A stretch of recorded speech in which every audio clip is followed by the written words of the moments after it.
ഭരണഘടനാ ദിനത്തോടനുബന്ധിച്ച് പാർലമെന്റിൽ ഇന്ന് സംയുക്ത സമ്മേളനം ചേരും. പാർലമെന്റിന്റെ സെൻട്രൽ ഹാളിൽ ചേരുന്ന സമ്മേളനത്തിൽ രാഷ്ട്രപതി ദ്രൗപദി മുർമു, പ്രധാനമന്ത്രി നരേന്ദ്രമോദി, ഉപരാഷ്ട്രപതി ജഗ്ദീപ് ധൻഖർ, സ്പീക്കർ ഓം ബിർള എന്നിവർ സംസാരിക്കും. ഭരണഘടനയ്ക്ക് അംഗീകാരം നൽകിയ ദിനത്തിലെ സുപ്രധാന സമ്മേളനത്തിലെ ഈ അഭിസംബോധനയിൽ ലോക്സഭാ പ്രതിപക്ഷ നേതാവ് രാഹുൽ ഗാന്ധിയെയും രാജ്യസഭാ പ്രതിപക്ഷ നേതാവ് മല്ലികാർജ്ജുൻ ഖർഗെയെയും ഉൾപ്പെടുത്തിയിട്ടില്ല. ഇത് ജനാധിപത്യ വിരുദ്ധമായ നടപടിയാണെന്ന വിമർശനമുയർത്തി പ്രതിപക്ഷം രംഗത്തെത്തി. ഇക്കാര്യം വിശദീകരിച്ച് പ്രതിപക്ഷ കക്ഷികൾ സ്പീക്കർ ഓം ബിർളയ്ക്ക് കത്ത് നൽകി. വിവരങ്ങളുമായി ദില്ലിയിൽ നിന്ന് പി ആർ സുനിൽ നമുക്കൊപ്പം ചേരുന്നു. Good morning P R Sunil. 75ാം വാർഷികത്തിലേക്ക് എത്തുകയാണ് ഭരണഘടനാ നിർമ്മാണ ദിനത്തിൽ. പക്ഷേ അതിൽ പ്രതിപക്ഷത്തിന് ക്ഷണം കൊടുക്കാത്തത്, അവരുടെ ശബ്ദം കേൾപ്പിക്കേണ്ട എന്ന് തീരുമാനിച്ചത് ജനാധിപത്യ വിരുദ്ധമാണ് എന്നതാണോ പ്രതിപക്ഷത്തിന്റെ വാദം? Good morning Sujiya. ഞാനിപ്പോൾ നിൽക്കുന്നത് ഇന്ത്യൻ പാർലമെന്റിന് മുന്നിലാണ്. ഏതായാലും ഇന്ത്യൻ ഭരണഘടനയുടെ ദിനമാണ് ഇന്ന്.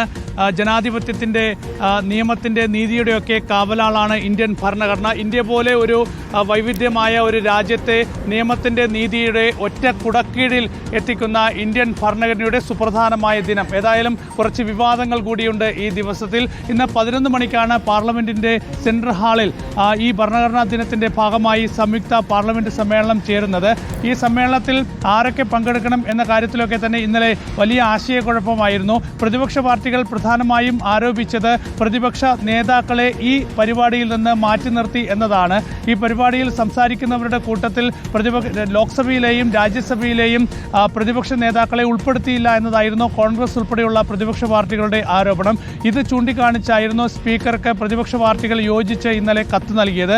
ഏതായാലും ഇപ്പോൾ സർക്കാർ വിശദീകരിക്കുന്നത് പ്രതിപക്ഷം കാര്യങ്ങൾ അറിയാതെയാണ് ഇത്തരത്തിലുള്ള ഒരു ആക്ഷേപം ഉന്നയിച്ചത് എന്നതാണ്. ഭരണഘടനാ ദിനത്തിൽ നടക്കുന്ന പാർലമെന്റിന്റെ സംയുക്ത സമ്മേളനത്തിൽ സംസാരിക്കുന്നത് രാഷ്ട്രപതിയും ഉപരാഷ്ട്രപതിയും മാത്രമാണ്. പ്രധാനമന്ത്രി സമ്മേളനത്തിൽ സംസാരിക്കുന്നില്ല. ഇതറിയാതെയാണ് ഇപ്പോൾ പ്രതിപക്ഷ പാർട്ടികൾ ഇത്തരത്തിൽ സ്പീക്കർക്ക് കത്ത് നൽകിയത് എന്നതാണ് ഇപ്പോൾ കേന്ദ്ര പാർലമെന്ററി കാര്യമന്ത്രി കിരൺ റിജിജു വ്യക്തമാക്കിയിരിക്കുന്നത്. അപ്പോൾ പ്രതിപക്ഷം ആരോപിക്കുന്നത് പോലെ പ്രധാനമന്ത്രി ഈ ഒരു സമ്മേളനത്തിൽ സംസാരിക്കുന്നില്ല, പ്രതിപക്ഷ നേതാക്കളെ ബോധപൂർവം ഒഴിവാക്കിയതല്ല എന്നതാണ് കേന്ദ്ര സർക്കാരിന്റെ വിശദീകരണം. ഏതായാലും ഇന്ന് 11 മണിക്ക് സംയുക്ത സമ്മേളനം ആരംഭിക്കുമ്പോൾ ഈ സമ്മേളനത്തിൽ ഭരണഘടനാ ദിനത്തിന്റെ ഭാഗമായി 2 പുസ്തകങ്ങൾ കൂടി ഇന്ന് പ്രകാശനം ചെയ്യുന്നുണ്ട്. ഏതായാലും ഇന്ത്യയെ സംബന്ധിച്ചിടത്തോളം വളരെ പ്രധാനപ്പെട്ട നിർണായകമായ ഒരു ദിനമാണിന്ന്. ഭരണഘടനയ്ക്ക് നിയമപരമായി അംഗീകാരം നൽകിയ, നിയമനിർമ്മാണ സഭ അംഗീകാരം നൽകിയ വളരെ സുപ്രധാനമായ ഒരു ദിനമാണ്.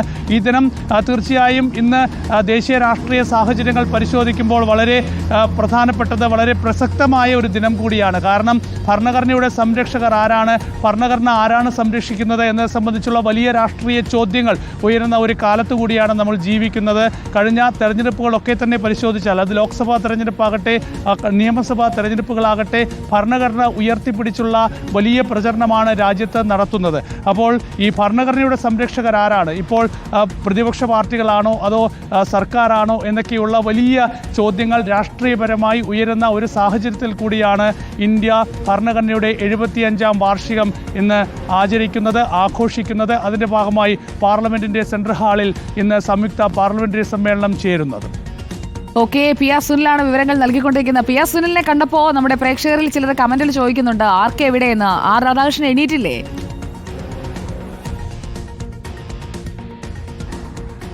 സുജിയ, രാധാകൃഷ്ണൻ മഹാരാഷ്ട്രയിലായിരുന്നല്ലോ. അപ്പോൾ മഹാരാഷ്ട്രയിൽ നിന്ന് തിരിച്ചു വന്ന് രാധാകൃഷ്ണൻ നമ്മുടെ ഡൽഹിയിലെ പ്രവർത്തനങ്ങളിലേക്ക് ചേരുന്നതേ ഉള്ളൂ. നാളെ രാധാകൃഷ്ണൻ നമ്മുടെ രാവിലെയുള്ള പ്രഭാതത്തിലെ ഈ ഒരു ലൈവിൽ പങ്കാളിയായി വരും. ഓക്കെ, അപ്പോൾ പി ആർ സുനിലെ കണ്ടു കഴിയുമ്പോഴേക്കും ബാക്കിയുള്ള ടീം മെമ്പേഴ്സൊക്കെ എവിടെയെന്ന് എല്ലാവരും ചോദിക്കും. നമ്മുടെ ആദിൽ പാലോടിനെ ആയാലും ആർ രാധാകൃഷ്ണനെ ആയാലും നോബിളിനെ ആയാലും എല്ലാവരെയും ഇങ്ങനെ എല്ലാവരും തിരക്കുന്നുണ്ടെന്ന് അവരെ കൂടി അറിയിച്ചേക്കും. അപ്പോൾ ഗംഭീര ദിവസമാകട്ടെ ഇന്ന്. തീർച്ചയായും സുജയ, നല്ല ദിനം സുജയ്ക്കും ആശംസ. Thank you. ഞാൻ അതോടൊപ്പം ഒരു കാര്യം പറയാൻ വിട്ടുപോയി. ഞാൻ ആമുഖമായി സൂചിപ്പിച്ചിരുന്നു, നമ്മൾ രണ്ടുപേരും കൈരളി TV-യിലായിരുന്നപ്പോഴാണ് മുംബൈ ഭീകരാക്രമണം നടന്നത്. അപ്പോൾ സ്റ്റുഡിയോയിലും ഫീൽഡിലുമായി ഇതേപോലെ തന്നെ നമ്മൾ സംസാരിച്ച കാര്യമൊക്കെ ഞാൻ പ്രേക്ഷകരോട് ഇങ്ങനെ പറയുകയായിരുന്നു. ഇപ്പോൾ വീണ്ടും നമ്മൾ ഒരേ സ്ഥാപനത്തിൽ വരുന്നു. ഇന്ന് 16ാമത്തെ വാർഷികമാണ് മുംബൈ ഭീകരാക്രമണം നടന്നിട്ട്. അന്നത്തെ ആ ദിവസങ്ങളൊക്കെ ഓർമ്മ വരുന്നുണ്ടോ? പട്ടി പിന്നാലെ വന്നതും ബോംബുണ്ടോ എന്ന് നോക്കിയതൊക്കെ. അതെ അതെ അതെ തീർച്ചയായും. അന്നൊക്കെ അതിൻ്റെ ഒരു ഭീകരാവസ്ഥയെക്കുറിച്ച് ചിന്തിക്കുമ്പോൾ ഇപ്പോൾ നമുക്ക് വാക്കുകളില്ല അത് പറയാൻ. കാരണം നരിമാൻ ഹൗസിലെ ഒരു കെട്ടിടത്തിൻ്റെ മുകളിൽ ഒരു ദിവസം മുഴുവൻ കിടക്കുകയായിരുന്നു. ഈ നരിമാൻ ഹൗസിൽ സൈന്യവും തീവ്രവാദികളും തമ്മിലുള്ള ഏറ്റുമുട്ടൽ നമ്മൾ തൊട്ടടുത്ത ബിൽഡിങ്ങിലായിരുന്നു അന്ന് ഒരു കെട്ടിടത്തിൻ്റെ മുകളിൽ കിടന്ന് റിപ്പോർട്ട് ചെയ്തൊക്കെ ഓർക്കുന്നുണ്ട്. ഏതായാലും അതൊരു വലിയ അനുഭവമായിരുന്നു എൻ്റെ മാധ്യമപ്രവർത്തന ജീവിതത്തിലെ. സുജയ അന്ന് ആ വാർത്തകളൊക്കെ തന്നെ പ്രേക്ഷകരിലേക്ക് എത്തിക്കാനായി രാത്രി മുഴുവൻ അല്ലേ? അതെ അതെ, രാത്രി മുഴുവൻ അന്ന് ഞാൻ ശരിക്കും അന്ന് അതെ അന്ന് നമ്മൾ ഈ ദൃശ്യങ്ങളിൽ കാണുമ്പോഴേക്കും പിയാസുനിൽ ഇങ്ങനെ നടന്നു പോകുമ്പോഴേക്കും അവിടെങ്ങാനും ഇനി തീവ്രവാദി ഉണ്ടോ എന്നൊക്കെ അന്നത്തെ PCR ഇരുന്ന് എല്ലാവരും ചോദിക്കുന്നൊക്കെ ഉണ്ടായിരുന്നു. അത്രയും ഒരു ടെൻഷൻ അടിച്ച് പിന്നെ റിപ്പോർട്ട് ചെയ്യേണ്ട ഒരു സാഹചര്യം ഉണ്ടായിട്ടില്ല. നമ്മുടെ രണ്ടുപേരുടെയും ഒരു കരിയർ എടുത്ത് നോക്കി കഴിഞ്ഞാൽ 16 വർഷമായി ആ സംഭവങ്ങൾക്ക്. തീർച്ചയായും ഞാൻ നേരത്തെ പറഞ്ഞതുപോലെ തന്നെ എൻ്റെ ഒരു മാധ്യമപ്രവർത്തന ജീവിതത്തിലെ ഏറ്റവും ശ്രമകരമായതും ഇന്നും ഒരുപക്ഷെ ഒരിക്കലും ഇനി ആവർത്തിക്കരുത് എന്ന് നമ്മൾ ആഗ്രഹിക്കുന്നതുമായ ഒരു പശ്ചാത്തലം തന്നെയായിരുന്നു, ഒരു സാഹചര്യം തന്നെയായിരുന്നു മുംബൈ ഭീകരാക്രമണം.